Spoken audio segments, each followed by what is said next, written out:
2019, India. $140 million. Years of research and planning. GSLV Mark III is ready to be launched, having a ship to the moon in its fairing. 6, 5, we have go ready to start.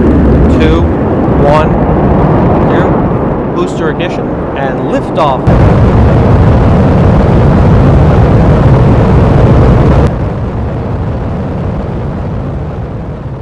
T+137 solid rocket boosters separated and 2 of its liquid engines ignited. T-217 payload fairing separates. Liquid engines shut down and second stage separates. And the C-25 cryogenic engine takes the lead. T+947 Chandrayaan 2 is successfully transferred to the geosynchronous transfer orbit. Solar panels on the orbital module are deployed.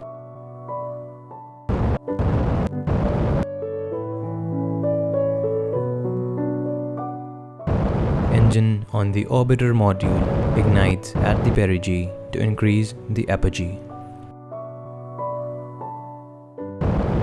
Doing this 5 times takes the Chandrayaan 2 to the transfer orbit. As the Chandrayaan reaches the moon, the gravitational force of moon becomes dominant and it starts to orbit the moon. Now similarly, by decelerating at perigee, it decreases its apogee.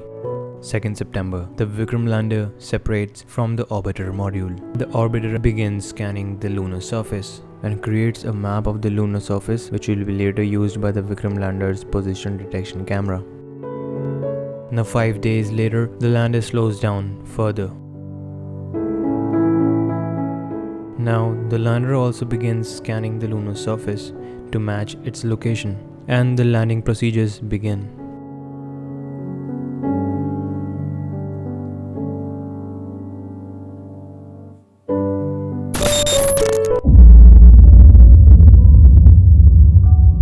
Now let's see that what exactly went wrong in Chandrayaan 2 and now what changes are made in Chandrayaan 3 and what were the mission objectives of the Chandrayaan in the first place.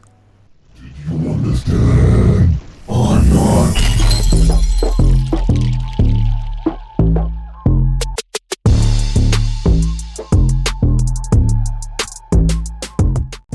Now, in order to understand what went wrong in the landing, we need to understand the lander. Let us start by understanding what are the things on board the lander and how the landing was performed. Experimental payloads are discussed later in the video. First, let's discuss the sensors. There are a few cameras on the lander. To know the location of the lander at any moment, there is a position detection camera. To know the horizontal velocity, there is a horizontal velocity camera. And there are 2 Ka band altimeters, and by the way, altimeter is a device to measure the altitude, and a Ka band stands for electromagnetic waves between 27 GHz to 40 GHz. And there's another altimeter based on laser, and there are 4 throttable 800 Newton liquid engines, and each landing leg has touchdown sensors and solar panels on each side. And there's another camera for hazard detection and avoidance. Also, there are a few other things: a fuel tank, landing legs, a central engine, a foldable ramp, a rover Pragyan and its payloads, and 3 more scientific payloads. To bring the lander closer to the lunar surface, the first step is to turn on all of its 4 liquid engines. Most of the reduction in its velocity is done at this step. Instead of any braking, the altitude is maintained here. The lander is roughly 30 kilometers above the moon's surface and about 600 kilometers from its desired location. Absolute navigation phase. The lander is guided by Ka band altimeter 1, laser altimeter, and lander's position detection camera. And close to its desired longitude and latitude, when the lander is certain of its location and trajectory, comes the fine braking stage. Liquid engines are activated here. They are guided by laser altimeter and position detection camera. Now the lander actively scans the surface for any boulders and craters, and once it finds a good location to land, it starts the hovering stage. 2 liquid engines are activated in the hovering stage, which are guided by horizontal velocity camera, laser altimeter, and Ka band altimeter. And at this point, the lander is already just 400 meters above the surface. Then comes the retargeting phase. Here, lander hazard detection and avoidance camera is also activated. It helps the lander to spot small boulders and craters which were not visible before and do fine adjustments in its landing site to the safest location. And now, when the lander is deadlocked onto a specific spot, it begins approaching it with a parabolic descent. When 10 meters above the surface, main engine is also ignited to mitigate the dust blowback. On successfully completing all of these stages, a soft landing is achieved. Congratulations if you are still around, because now we can understand that what went wrong in the Chandrayaan 2. The thrust during the retardation of the vehicle was a little higher than expected, which resulted in errors in the calculations in the software, and these errors accumulated over time. All of these errors were tried to be fixed by the closed loop system as soon as the camera was activated, but the remaining time before landing was quite less, and so the software tried to rotate the spacecraft very fast. But at the same time, the software also had a hard limit as to how fast the spacecraft should be allowed to be rotated.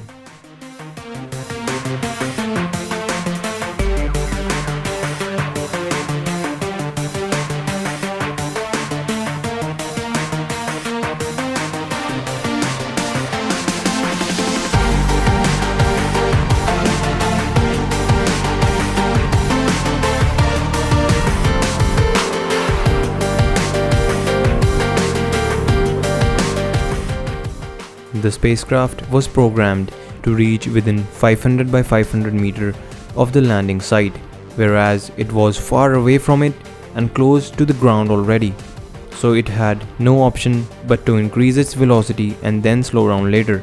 But there wasn't just enough time, so the craft failed to accomplish these contradictory requirements and fell short half a kilometer, and that too with a high velocity impact, that is a hard landing. And probably because of its physical impact, the communication was lost.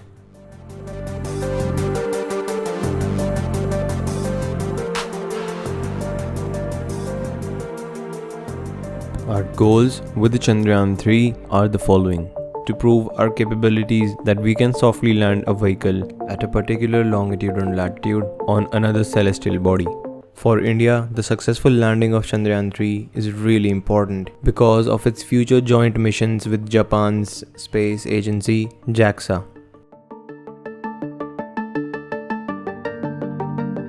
To prove our roving capabilities.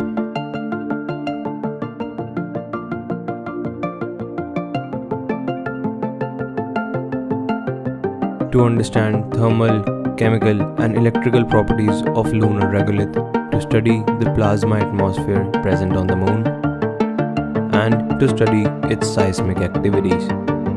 You see, last time, first the orbiter mapped the surface and then it was fed to the lander. But this time we have the lunar surface mapped already in very high definition, all thanks to the optical high resolution camera on the orbiter. The landing site of Chandrayaan 3 is near to that of the Chandrayaan 2. So this time, we do not need an orbiter technically, but we still need a propulsion module that will orbit the moon, but it won't have any science instruments except a new one that wasn't before in the previous orbiter, and it is called spectropolarimetry of habitable planet Earth, in short, SHAPE. Now finally, we are ready to understand what are the changes or updates in the Chandrayaan 3. Now the lander has solar panels on all of its 4 sides. Now it can withstand a landing of up to 3 meters per second, whereas previously the limit was up to 2 meters per second. Extensive testing was done for it. Fully integrated Chandrayaan was tested and small interferences were found between its propulsion system and its avionics due to the vibrations, and those were fixed. Elaborate testing was done using helicopters to simulate flying over terrains, cranes to test the landing, and so on. New testbed simulations were made. Fully integrated vehicle was simulated with widely dispersed parameters like thrust, even beyond upper bound, that is 3 sigma. This time they were tested up to 6 sigma.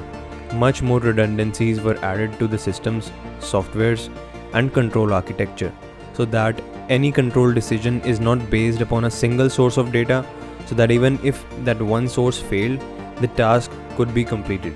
Now the previously clamped values are extended. Now there is more variability allowed in the systems. Allowed landing site is increased from 500 by 500 meter to 4.2 km by 2.5 km in case of non-nominal conditions. Instead of one, there are now two telemetry tracking and command antennas, one on each side. One more lander hazard detection camera is added. Size of the fuel tank is increased. The central engine, which was there to mitigate the dust blowback, is now removed, and now the lander also have laser Doppler velocimeter.